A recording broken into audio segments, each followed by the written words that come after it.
갭이 생기잖아요. 계명은 이것이다. 계명을 지켜 사는 것이 사랑이다 그래요. 그 사랑이어야 계명을 지켜도 소용이 있다는 거죠. 근데 그 하나님의 계명을 지켜도 사랑으로 하는 것이 아니면 소용이 없는 것이다라고 하니까 우리가 그 계명을 따라 행하는 것이 그게 사랑이다. 성경에서 말하는 사랑이다. 계명은 이것이다. 너희가 처음부터 들은 바와 같이 그 가운데서 행하라고 명하신 그것이 계명이다 라는 말씀이에요. 성경에 주님께서 우리들에게 이렇게 따라 행하고 살아라 라고 주신 이것이 계명이라는 거예요. 그러니까 사랑이 뭐예요? 그래서 요한복음 3장 16절이 이렇게 말씀을 하죠. 같이 합독합니다. 하나님이 세상을 이처럼 사랑하사 독생자를 주셨으니 이는 그를 믿는 자마다 멸망하지 않고 영생을 얻게 하려 하심이라. 그렇습니다. 하나님이 우리를 향해서 독생자를 주신 것이 사랑인 거예요. 근데 이건 하나님의 사랑인 거예요. 하나님이 여러분과 저를 그렇게 사랑하신 거예요. 그 사랑으로 사랑하신 거예요. 이제는 하나님의 그 사랑을 저와 여러분이 받았죠. 그뿐 아니라 그 사랑을 깨닫고 그 사랑을 소유한 사람이 되어 있습니다. 이건 뭘 의미하느냐 하면 하나님의 우리를 사랑하신 바로 그 사랑, 그걸 여러분과 저도 할 수 있는 사람이 됐다는 걸 의미하는 거예요. 그래서 성경이 신자들에게 항상 그 사랑을 행하라고 말씀을 하는 겁니다. 왜냐하면 그것이 성도가 해야 하는 이 세상을 살 동안 한 생애 동안 주어진 기회 동안 해야 할 사랑이기 때문입니다. 신자가 하나님의 그 계명을 따라 행하는 것이 우리에게서 나오는 하늘의 그 사랑이다라는 거예요.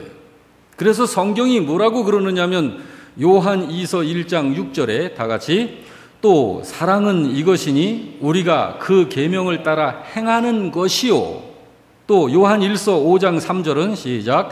하나님을 사랑하는 것은 이것이니 우리가 그의 계명을 지키는 것이다. 이것이 사랑이라는 거예요. 그러니까 우리들이 가지고 있었던 이해하고 있는 그런 사랑하고는 좀 다른 거죠. 많이 달라요. 그의 계명을 지키는 것이 사랑이다라고 하니까요. 그런데 이게 진짜 사랑이에요. 이 계명을 우리가 지켜 살면 우리가 세상의 소금이 됩니다. 우리가 세상의 빛이 됩니다. 우리가 예수의 향기가 됩니다. 여러분과 제가 그리스도의 편지가 됩니다. 그러므로 우리가 어느 곳에 있든지 하나님의 영광이 드러나고 어둠에 있는 영혼들이 우리를 보고 빛으로 보고 편지로 읽고 그리스도를 알고 싶어하는 그런 영향력이 그들의 영혼을 찾아 들어가는 거예요. 여러분, 영혼을 살려내는 사랑, 아무리 사랑을 외쳐도 사람을 살려내지 못하고 병든 영혼을 고쳐내지 못한다면, 죽은 영혼을 구원시켜내는 그런 생명의 효력이 없다면 그걸 무슨 사랑이라 하겠습니까? 그러므로 신자가 하나님의 계명을 지켜 행하는 것이 성경에서 말씀하는 하나님의 그 사랑이다 라고 성경이 말씀하는 거예요. 그 계명이 뭘까요? 요한복음 15장 12절은 이렇게 말씀합니다. 같이 읽습니다. 내 계명은 곧 내가 너희를 사랑한 것 같이 너희도 서로 사랑하라 하는 이것이 나의 계명이다 라는 말씀이에요. 그러므로 여러분, 요즘 살펴보고 있는 하나님의 사랑을 잘 우리들이 들으면 그것이 우리를 살리는 것이 되고 우리가 하나님의 자녀다운 자녀가 되고 우리가 정말 성경적인 그런 건강한 믿음의 주인공이 되는 거예요. 자, 오늘은 그래서 7째로, 자, 사랑은 자기의 유익을 구하지 않는다고 그래요. 무슨 말이냐면 사랑은 욕심으로 행하지 않는다는 거예요. 자기 유익, 여러 사람들이 공동체로 무슨 일을 하는데 거기에서 어떤 유익을 창출시키고자 하는데 거기에서 자기 유익부터 챙기는 이것이 되면 불협화음이 됩니다. 균열 생깁니다. 화합이 안 돼요. 그럼 끈끈한 이 연합이 깨집니다. 그럼 왜 그러냐면 자기 먼저 생각하는 욕심 때문에 그래요. 그걸 욕심이라고 그러고 정욕이라고 그래요. 여러분, 욕심을 뭐라고 그러나요? 뭐 굳이 설명할 필요가 없지만 어른들은 욕심하고 열심을 잘 구별을 못해요. 한번 확인해 볼까요? 우리가 결혼하여 오늘이 되기까지 아이를 낳고 키우고 살면서 애들을 다 키워냈는데도 우리들이 잘 모르는 사건이 있어요. 뭐냐면 아기들은요 절대로 과식하지 않는다는 겁니다. 어머니들 한번 생각해 보세요. 갓난아기들은요 배가 부를 때까지는 젖을 정말 집중해서 빱니다. 사력을 다해서 빨아요. 젖꼭지가 아플 정도로 빤대요. 그러나 배가 찬 후에는 바로 젖꼭지를 빼버립니다. 그리고 엄마가 계속 아기를 안고 억지로 젖을 물려줘도 아기는 혓바닥으로 그 젖꼭지를 가지고 장난을 칠지언정 안 빤다는 거예요. 그런가요, 진짜? 예. 모든 갓난아기들은 필요와 욕구가 똑같다는 거예요. 지구상의 모든 갓난아기들은요 욕심이 없대요. 과식하지 않는데요. 그렇기 때문에 아기들은 절대로 과식을 하지 않기 때문에 과식으로 인한 탈은 안 난다는 거예요. 왜 그럴까요? 갓난아기들은 욕심이 없기 때문에. 여러분, 갓난아기들이 엄마 젖을 힘차게 빠는 건 욕심이 아니에요. 그건 열심이죠. 열심. 아기들은 욕심이 없어요. 그렇지만 어른들은 자기가 필요한 것 이상으로 욕심을 내고 자기가 가질 수 없는 것을 원하고 고집 부려요. 이게 어른의 모습이에요. 그러니 예수님께서 어린아이에게 배우라고 말씀하신 그 의미의 깊이를 우리들이 바르게 깨닫는 것이 참 은혜가 되지요. 어른들은요 하나님이 아니라고 말씀하신다는 것을 깨닫고 나서도 하나님을 속이려고 그래요. 입술로는 당신의 뜻이 이루어지이다 라고 말하면서도 마음속으로는 결국 자기가 원하는 것을 얻어내기 위한 방법만을 생각하고 계획해요. 이게 욕심인 거예요, 이런 게. 그래서 잠언을 기록한 기자가 한 고백을 좀 보고 싶은데요. 잠언 30장 7절에서 9절을 같이 읽습니다. 내가 두 가지 일을 주께 구하였사오니 내가 죽기 전에 내게 거절하지 마옵소서. 곧 헛된 것과 거짓말을 내게서 멀리 하옵소서. 나를 가난하게도 마옵시고 부하게도 마옵시고 오직 필요한 양식으로 나를 먹이시옵소서. 혹 내가 배불러서 하나님을 모른다 여호와가 누구냐 할까 하오며 혹 내가 가난하여 도둑질하고 내 하나님의 이름을 욕되게 할까 두려워함이니이다. 여러분, 자신을 위하여 하나님께 이런 걸 구하는 성도는, 이런 걸 구할 수 있는 성도는 이미 욕심을 버린 신자입니다. 하나님은 이런 사람에게 재물을 마음 놓고 이제 맡기시는 거예요. 그 사람은 욕심 부리지 않으니까요. 깨끗한 청지기적 삶을 살아낼 수 있으니까요. 예수님이 그 말씀을 하셨잖아요. 마태복음 6장 31절 이하도 같이 읽습니다. 그러므로 염려하여 이르기를 무엇을 먹을까 무엇을 마실까 무엇을 입을까 하지 말라. 이는 다 이방인들이 구하는 것이라. 너희 하늘 아버지께서 이 모든 것이 너희에게 있어야 할 줄을 아시느니라. 그런즉 너희는 먼저 그의 나라와 그의 의를 구하라. 그리하면 이 모든 것을 너희에게 더하시리라. 그러니까 하나님이 보시는 것은 이 세상을 통째로 다 해도 그거 안 보신다는 거예요. 여러분과 제 속에 물질이 아닌 그 신령한 그 무엇을 보신다는 거예요. 그것이 이 세상을 다 좌우할 수 있는 거예요. 우리의 중심을 보시는 거죠. 그러므로 경건한 신자들은요, 구하는 게 다릅니다. 뭘 구할까요? 시편 139편 23절만 읽어볼까요? 시작.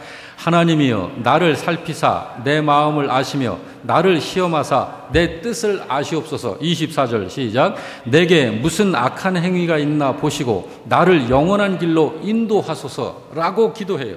이런 걸 구하는 거예요. 우리들이 하나님 앞에 기도할 때 우리들도 이렇게 기도해야 합니다. 하나님 내 영혼을 살피시옵소서. 내 영혼을 살피시옵소서. 내 영혼이 그래서 하나님의 말씀에 깨끗하게 합한 그런 깨끗한 영혼이 되기를 원합니다. 이런 거 구하셔야 되는 거예요. 여러분 욕심이 어떤 걸까? 좀 하나 좀 더 살펴볼까요? 어느 기독교 신자가 복권을 구입해서 하나님께 기도했습니다. 1등 1,000만 원, 2등 500만 원짜리. 하나님, 이 복권에 1등 되면 반은 교회 헌금하고 반은 제가 가질게요. 그러니까 하나님 1등 붙게 해주세요. 당첨되게 해주세요. 열심히 기도했어요. 아주 그냥 열심히. 그런데 이 기독교 신자가 복권을 그렇게 하고서 샀는데 어떻게 2등짜리가 당첨이 됐어요. 그러니까 참 고맙고 감사하죠. 그래요, 안 그래요? 2등이 얼마? 500만 원. 그러니까 이 신자가 하나님 앞에 그 500만 원을 들고 이렇게 이야기를 하는 거예요. 하나님, 주님은 전능하시고 모든 걸 아시는 분이라 제가 떼어드리기 전에 벌써 500만 원 가져가셨네요. 이게 욕심이에요.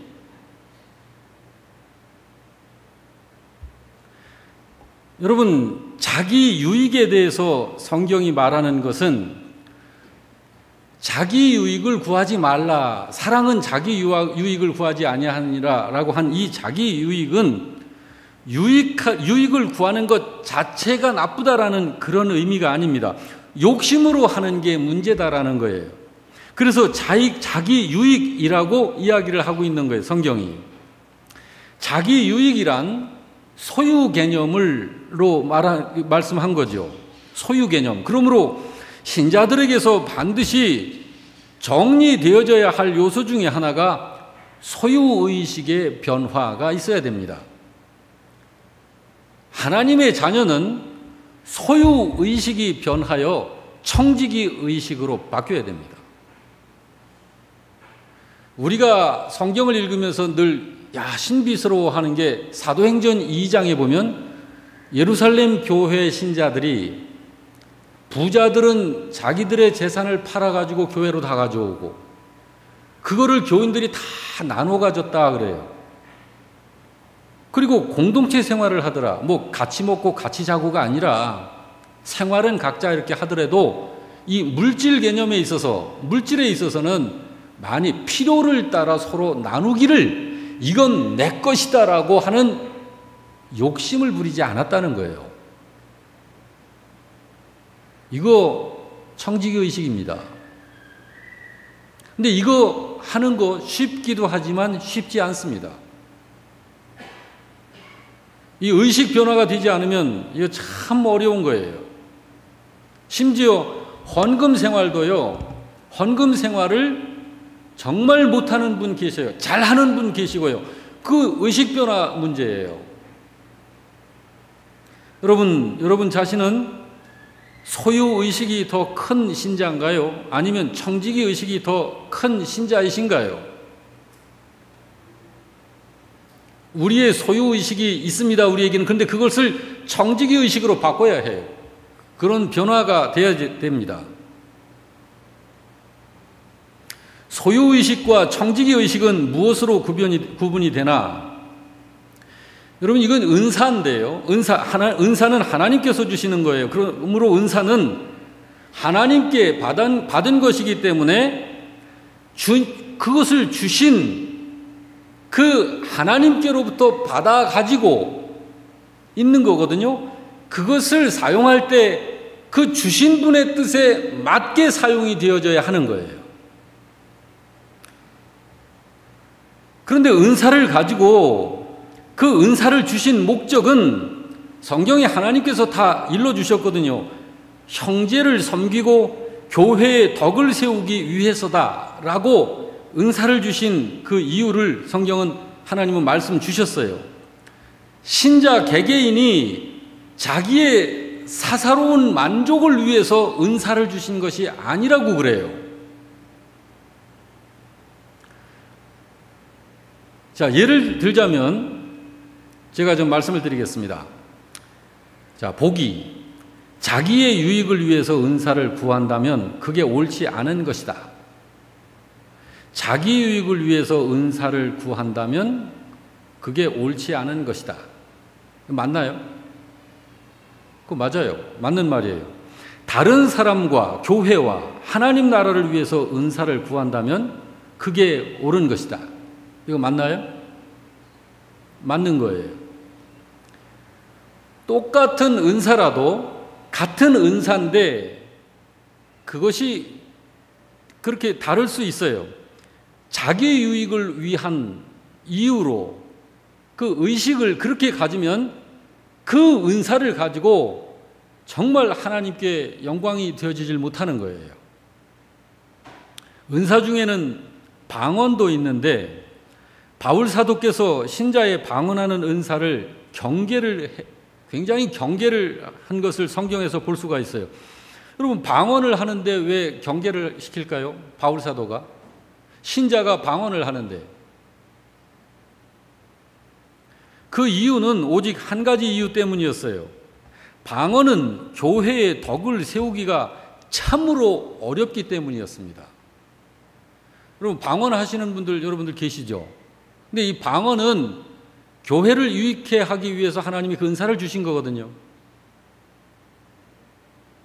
근데 몇 년 전에 우리 교회에 그 기도 시간에 통성으로 기도하는데 방언 기도를 하기는 하는데 정말 이상하게 굉장히 영적으로 거슬리는 방언을 소리내서 하는 분이 계셨어요. 그래서 좀 지혜롭게 이렇게 좀 권했는데 본인이 느끼는 모양이에요. 그래가지고 그냥 다른 결정을 하더라고요. 근데 그분을 우리 교회 전체를 위해서는 제가 그렇게 하지 않을 수가 없었어요. 근데 이 방언이 교회에 덕이 되지 못하면 그거는 소용이 없어요. 소용이 없는 거예요. 한번 볼까요? 고린도전서 14장 4절에서 6절을 좀 보시죠. 다 같이 읽습니다. 방언을 말하는 자는 자기의 덕을 세우고 예언하는 자는 교회의 덕을 세우나니 나는 너희가 다 방언 말하기를 원하나 특별히 예언하기를 원하노라. 만일 방언을 말하는 자가 통역하여 교회의 덕을 세우지 아니하면 예언하는 자만 못하니라. 그런즉 형제들아, 내가 너희에게 나아가서 방언으로 말하고 계시나 지식이나 예언이나 가르치는 것으로 말하지 않으면 너희에게 무엇이 유익하리요? 그러니까 방언은 자기 개인의 유익을 위한 것이기 때문에 혼자서 개인 기도할 때 방언 기도하면 됩니다. 그런데 여럿이서 같이 기도할 때는 방언으로 기도하면 안 돼요. 그건 다른 사람들이 기도를 회방하게 돼요. 7절에서 9절 더 읽습니다. 혹 필이나 검은고와 같이 생명 없는 것이 소리를 낼 때에 그 음의 분별을 나타내지 아니하면 필이 부는 것인지 검은고 타는 것인지 어찌 알게 되리요?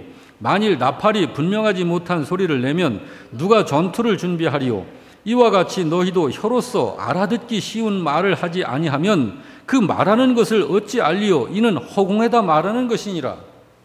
10절 이하도 봅니다. 이같이 세상에 소리의 종류가 많으나 뜻 없는 소리는 없나니 뜻 없는 소리는 없대요. 11절 그러므로 내가 그 소리의 뜻을 알지 못하면 내가 말하는 자에게 외국인이 되고 말하는 자도 내게 외국인이 되리니 그러므로 너희도 영적인 것을 사모하는 자인즉 교회의 덕을 세우기 위하여 그것이 풍성하기를 구하라. 그러므로 방언을 말하는 자는 통역하기를 기도할지니 내가 만일 방언으로 기도하면 나의 영이 기도하거니와 나의 마음은 열매를 맺지 못하리라. 심지어 그 본인, 방언으로 기도하는 그 본인도 그 방언을 알아듣질 못하면 그것도 소용이 없다는 거잖아요. 15절 이하. 그러면 어떻게 할까? 내가 영으로 기도하고 또 마음으로 기도하며 내가 영으로 찬송하고 또 마음으로 찬송하리라. 그렇지 아니하면 내가 영으로 축복할 때에 알지 못하는 처지에 있는 자가 네가 무슨 말을 하는지 알지 못하고 네 감사에 어찌 아멘하리요. 너는 감사를 잘하였으나 그러나 다른 사람은 덕세움을 받지 못하리라. 18절 이하도 같이 읽습니다. 내가 너희 모든 사람보다 방언을 더 말함으로 하나님께 감사하노라. 사도 바울은 방언을 많이 했다고 하는 걸 우리가 알 수 있죠. 방언했어요.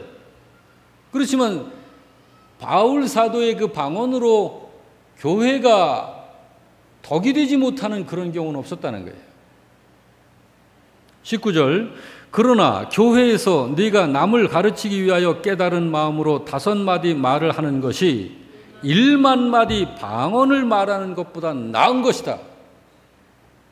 여러분, 방언을 굳이 우리가 부인할 필요는 없습니다만 방언을 하나님께서 왜 주셨는지 그건 개인의 유익을 위해서 주신 거예요. 그렇습니다. 어떤 은사든지 교회에 덕을 세우지 못한다면 그건 영적인 공해가 되고 참 그거는 유익하지 못한 거예요. 지금 방언 공부하는 게 아니라는 거 아시죠? 지금 은사 공부하는 거 아니라는 거 아시죠? 신자가 반드시 자기 인격에 소유하고 있어야 하는 그 사랑은 자기의 유익을 구하지 않는다. 욕심으로 행하지 않는다는 걸 설명하고 있는 거예요. 이 시간 하나님의 말씀을 듣는 여러분 모두는 무엇에서든지 욕심이나 정욕으로 하는 것에서 나와서 하나님 사랑 때문에 행하는 여러분들 되시기를 주님의 이름으로 축원합니다. 예. 사랑은 자기 유익을 구하지 않습니다. 우리나라 사람들은 참 그런 거지. 저 어렸을 때 저희 할아버지가 제가 이제 노는데 정신이 팔려서 숙제를 못한다. 그러면은 어머니나 뭐 할아버지나 아버지나 저한테 벌을 주셔요. 그럼 무슨 벌을 주시냐면 마당 쓸으라고. 그러면은 이 마당을 제가 이제 씁니다. 근데 쓰는 방법을 알려주셔요. 할아버지가 마당은 밖에서부터 안으로 쓸어 들어오래요. 우리가 보통 안에서 바깥으로 쓸어내 버려야 되잖아요. 그런데 안에서 바깥에서 안쪽으로 쓸래요. 그 이유는 무엇이든지 들어오도록 하도록 복이 들어오도록 그래야 복이 들어온다는 거예요. 그래서 저는 어렸을 때는 이제 그래서 그런 줄 알았습니다만 그래서 우리나라는 항상 무엇든지 내 쪽으로 팔은 안으로 굽지 밖으로 굽지 않는다라는 말도 그런 의미예요. 돈도 서양 사람들은 이렇게 쓰이는데 우리는 이렇게 세요. 그리고 서양 사람들은 자식들 공부하라고 그럴 때 너 공부해야 다른 사람을 도울 수 있어. 그런데 우리는 너 공부해서 남 주냐? 그래요. 이게 다 모든 중심이 나예요. 그러니까 이 은사도 신앙생활도 기도도 무엇이든지 보면 나로 집중이 돼 있어요.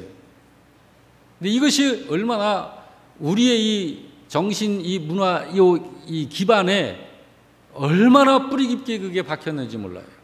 자기 유익을 구하지 말래요. 그게 하나님의 사랑이래요. 여러분, 유익한 거 해야죠. 그렇지만 욕심으로 하지 마십시다. 청지기 의식을 가지고 유익한 것들을 효과를 내십시다. 대답이 없어도.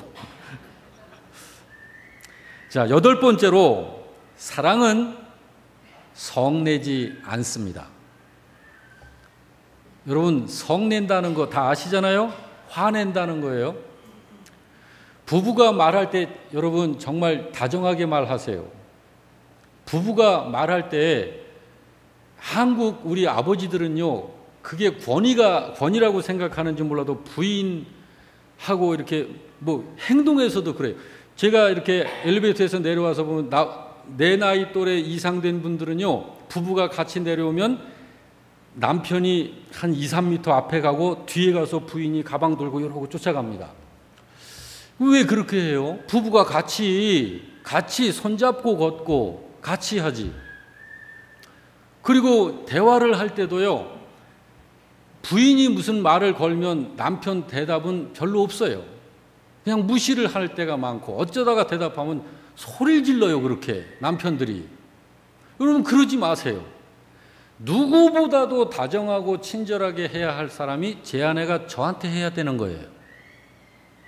제가 제 아내한테 그렇게 해야 되고, 여보 그렇게 부르지 말고 여보 그렇게 아주 부드럽게, 정말 말도 부드럽게 하셔요.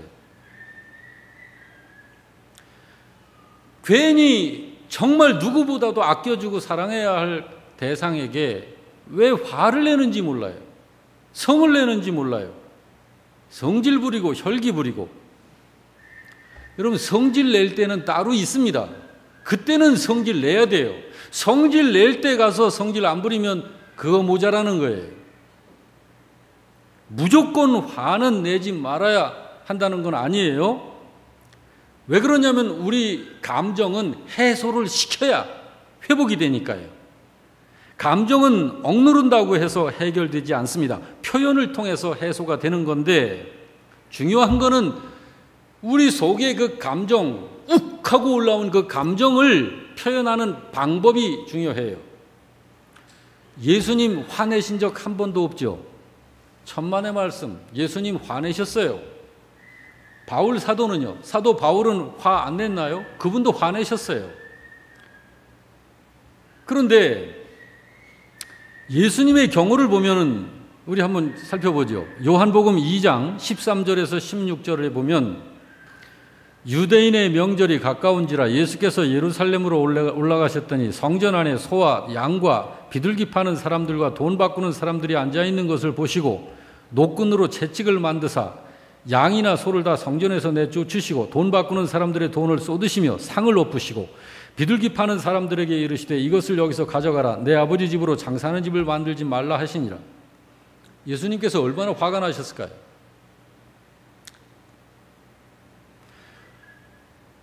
돈 바꿔주면서 이득을 취하는 자들의 돈을 쏟아버리고 상을 엎어버리셨어요.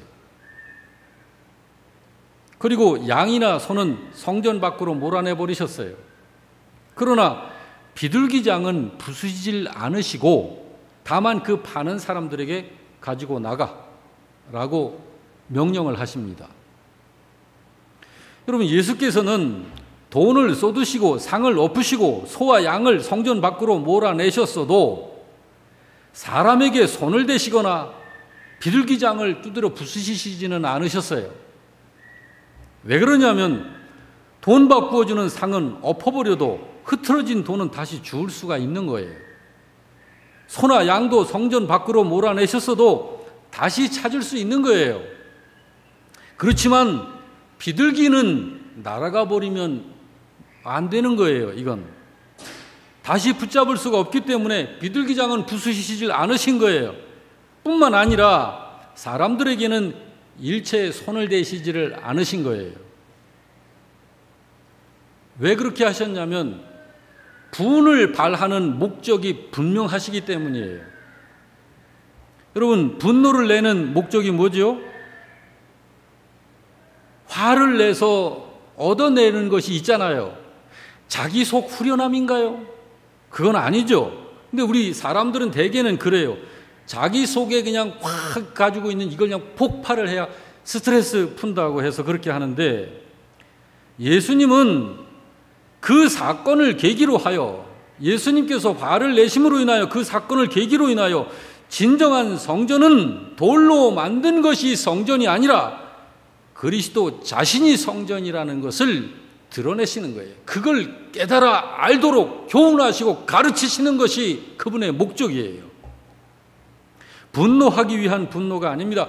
자기 감정에 억누르지 못해가지고 자기 감정에 그냥 막 정신을 잃고 그러는 게 아니에요.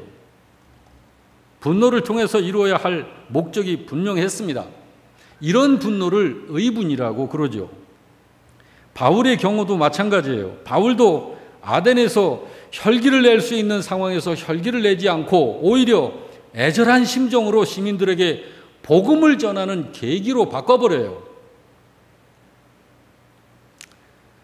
어떤 젊은 청년이 말을 합니다. 나는 성을 내기는 하지만 오래가지는 않아.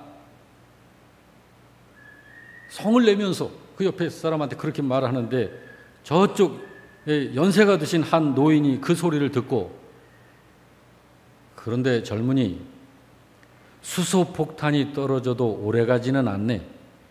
그렇지만 무엇으로 그 재난을 복구할 수 있겠는가? 일침을 주는 거죠. 분을 발할 때 꼭 기억해야 할 것, 분이 발할 때 반드시 우리가 기억해야 할 것은요, 그 분보다도 여러분과 저에게는, 하나님의 자녀가 되어 있는 우리들에게는 그 분을 내는 것보다 엄청난 무기가 있다는 것을 생각해야 돼요. 그 무기가 뭘까요? 사랑입니다. 분을 폭발하는 것보다 수억만 배 엄청난 능력을 갖고 있는 게 사랑이에요. 저와 여러분 속에 그 사랑이 있잖아요. 하나님께서 주셨어요. 9번째로, 사랑은, 다 같이 읽습니다. 시작. 사랑은 악한 것을 생각하지 않습니다. 악한 것 생각지 않아요. 여기 악한 것을 생각한다는 것은, 악한 것이 뭘까? 이게 내게 악한 것 생각.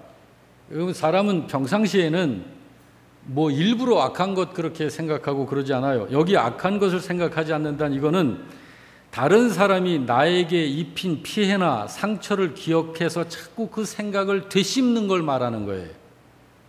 그런데 사랑은 그렇게 하지 않는다는 거예요. 악한 것을 생각하느냐 하지 않느냐가 아니라 생각 자체를 다스리는 인격이어야 된다라는 거예요. 왜 그러냐면 사람의 됨됨이가 그 생각으로 되는 것이기 때문입니다. 그걸 성경이 말씀하고 있죠. 잠언 23장 7절에 대저 그 마음의 생각이 어떠하면 그 위인도 그러하다. 우리는 나도 모르게 들어오는 생각이라고 해서 그냥 방치하면 안 돼요. 우리는 그걸 예수님에게서 볼 수 있습니다.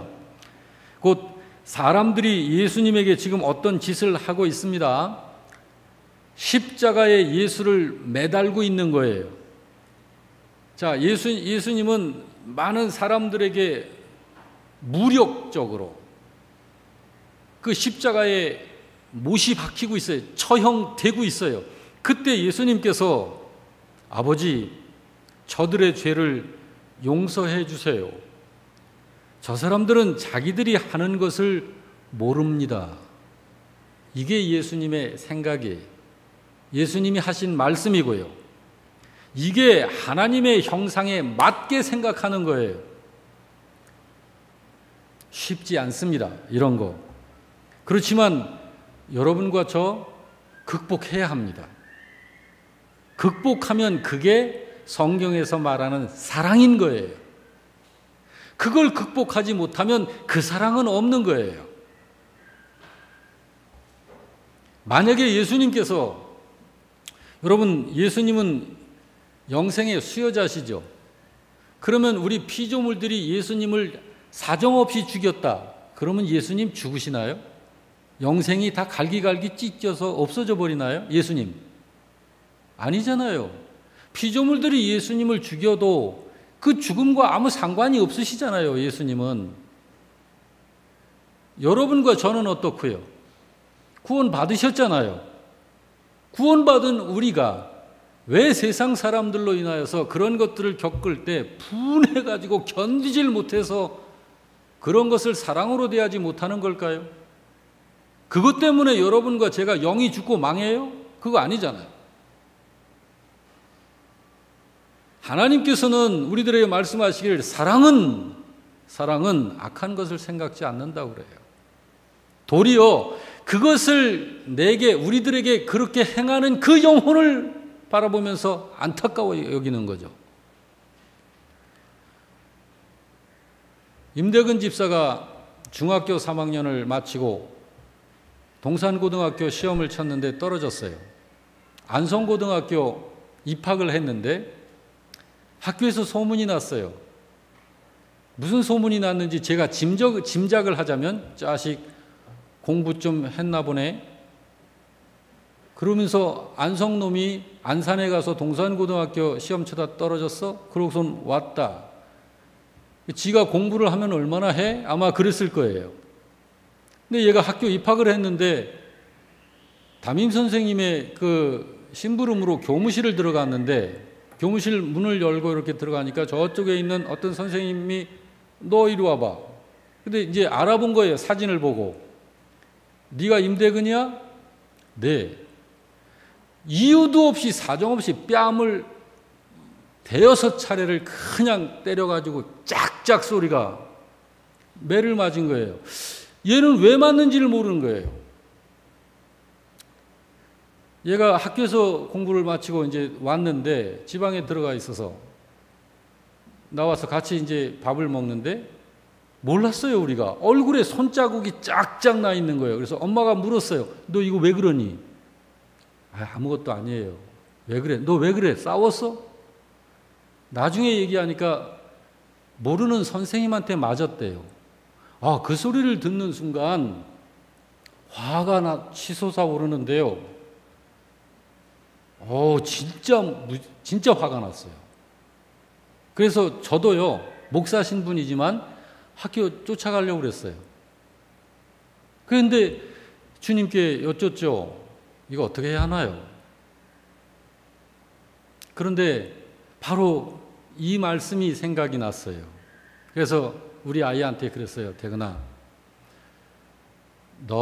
우리는 하나님께 사랑받고 있지. 엄마 아빠의 사랑을 받고 너는 사랑을 받으면서 커나가고 있지. 근데 아마 너를 때린 선생님은 네가 부모의 사랑을 받고 큰 것처럼 그렇게 크지 못하셨을 수도 있어. 아마 너의 선생님은 지금 선생님으로 계시지만 선생님의 마음은 상처가 있을 수도 있어. 아마 그렇게 성장을 하는 그 어려운 성장 과정이 있을 수도 있겠었겠다.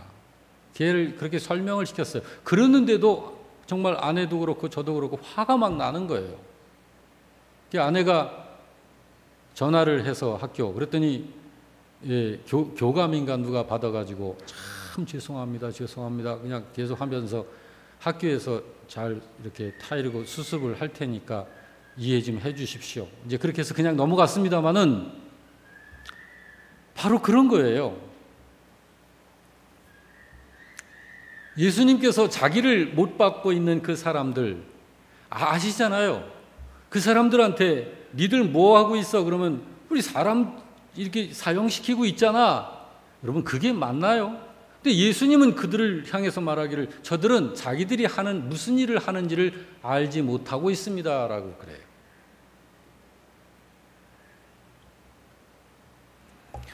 여러분 오늘 우리가 악한 것을 생각하지 않는다라고 하는 것이 바로 그거예요. 누가 나에게 참 나쁜 짓을 해, 말도 행동도 그럴 때 그 영혼을 생각하고 사랑으로 그것을 대하라는 거예요. 감정으로 대하지 말고. 근데 이것도 쉽지 않아요. 이것도 쉽지 않아요. 저의 경우를 보면 그렇습니다.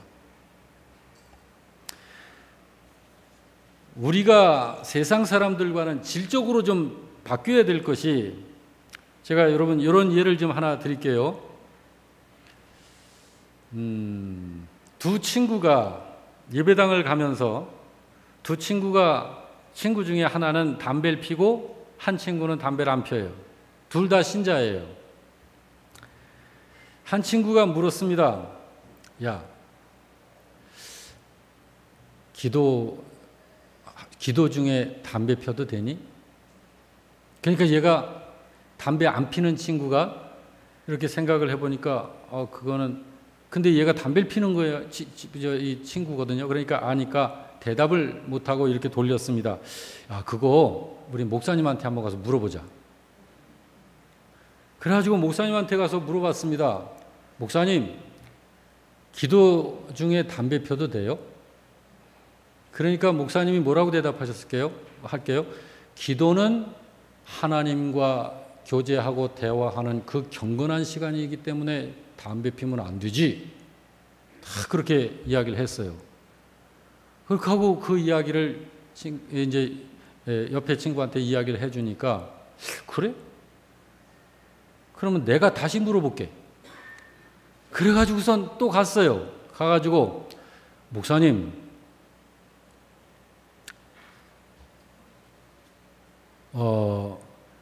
담배 피는 사람은 기도하면 안 되나요?